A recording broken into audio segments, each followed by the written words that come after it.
moto hilo. Sema nimekuheshimu kwa kuitikia wito wangu. Muone. Tabasamu basi hata uonyeshe upo romantiki. Niko na kitu kile unachokipenda. Huwezi jua nimekuletea nini, mtu nimejichanga, nimeharibu tayari ndoto zangu kwa ajili yako. Ndoto yangu ilikuwa inatakiwa hadi mwakani niyo nimemeki hadi ninunue gari. Hapo unapoona hapa nimeenda kuvunja kibubu, nimekivunja mke wangu ajui. Hii siri ibaki kwangu mimi na wewe. Kwa hiyo nimeamua nikuite jirani ili nikupoze ili mradi tu nikupate. Haya, kamata hivi vichenchi kwanza. Kamata. Na kuaminisha tu kwamba mimi sinaga hela za denge. Haya, shika na hii.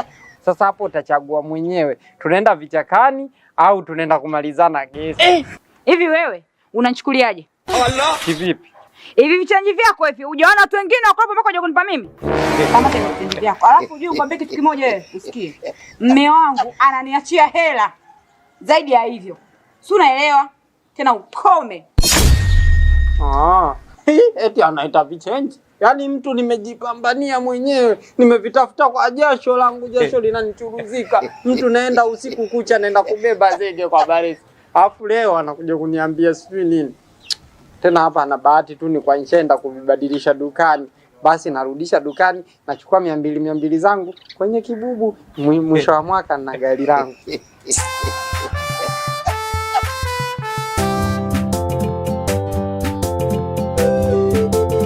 Hivi mume wangu. Hivi ujirani mnamwelewa kweli? Mimi namuona kama vile hayupo sawa hivi. Yaani leo kanitongoza jirani, kanitongoza na ananiambia sio twende tukamalizane. Amekutongoza? Ndio mume wangu. Yaani ilikuwaje? Ameshaanza kunitongoza na nipa hela eti tukamalizane. Amekupa shilingi? Zilikuwa change sikose kama 5,000 hivi na ilikuwepo.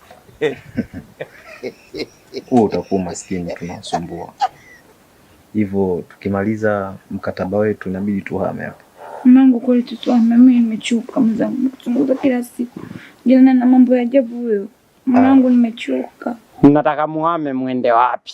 Yaani popote mtakaopokwenda mimi nipo na nyie, yani kama ruba.